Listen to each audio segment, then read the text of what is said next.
भारत का इतिहास सिर्फ आज़ादी और आज़ाद भारत की कहानियों तक सीमित नहीं है। इसके पीछे ऐसी अनकही घटनाएं भी हैं जिन्हें जानकर आपकी रूह कांप जाएगी। 16 अगस्त 1946 डायरेक्ट एक्शन डे, जब कोलकाता की गलियां खून से लाल हो गई और उन्हीं गलियों में एक नाम उभरा, गोपाल पाठा।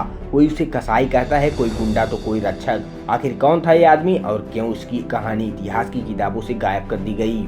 1946 में ब्रिटिश राज ढलान पर था। देश में हिंदू और मुस्लिम दोनों के बीच तनाव बढ़ रहा था। मुस्लिम लीग पाकिस्तान की मांग कर रही थी। उसी दौरान मोहम्मद अली जिन्ना ने कहा, हम डायरेक्ट एक्शन डे करेंगे। इस डायरेक्ट एक्शन डे पर कोलकाता को दंगों की आग में झोंक दिया गया। सिर्फ 3 दिनों में 4000 से ज्यादा लोग मारे गए और लाखों बेघर हो गए।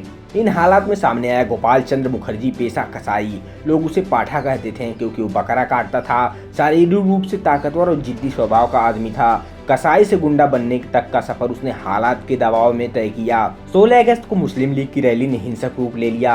हिंदुओं की दुकानें जलाई गई, औरतों पर हमले हुए, हजारों लोग भागकर अपनी जान बचाने लगे। यही वो दिन था जब गोपाल पाठा ने ठान लिया, अब चुप नहीं बैठेंगे। उसने अपनी टोली बनाई, सैकड़ों लोग उसके साथ हो गए। उनके पास थे चाकू, छुरे, तलवारें और हिम्मत। गोपाल पाठा ने कहा, अगर हमारे एक भाई पर हमला हुआ तो उसका जवाब दुगना मिलेगा। उसके बाद जो हुआ उसे इतिहास आज भी याद करता है।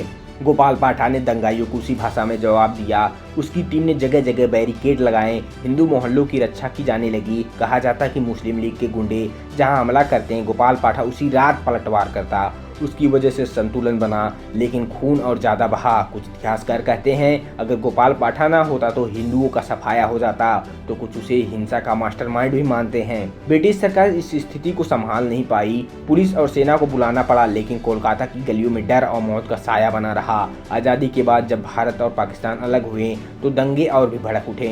इस पूरे दौर में गोपाल पाठा हिंदुओं के बीच हीरो बन चुका था, लेकिन उसके विरोधियों के लिए वो आज भी सिर्फ एक कसाई और गुंडा ही रहा। आज़ादी के बाद गोपाल पाठा ने राजनीति में एंट्री नहीं ली। उसने अपना कसाई का धंधा जारी रखा। धीरे धीरे वो गुमनाम हो गया। कहा जाता है कि उसने अपनी जिंदगी के आखिरी साल आम इंसान की तरह बिताए, लेकिन बंगाल की गलियों में उसका नाम आज भी गूंजता है। तो दोस्तों, आपने सुनी गोपाल पाठा की कहानी। क्या वो गुंडा था या समाज का रक्षक? शायद ये सच कभी साफ ना हो, लेकिन इतना जरूर है, डायरेक्ट एक्शन डे के दंगों में अगर गोपाल पाठा नहीं होता तो कोलकाता का नक्शा और भी खून से लाल हो जाता। अब फैसला आपके हाथ में है। अपने विचार कमेंट में जरूर लिखें। गोपाल पाठा गुंडा या रक्षक? और ऐसे ही छुपे हुए इतिहास जानने के लिए चैनल को सब्सक्राइब करना मत भूलिए। धन्यवाद दोस्तों।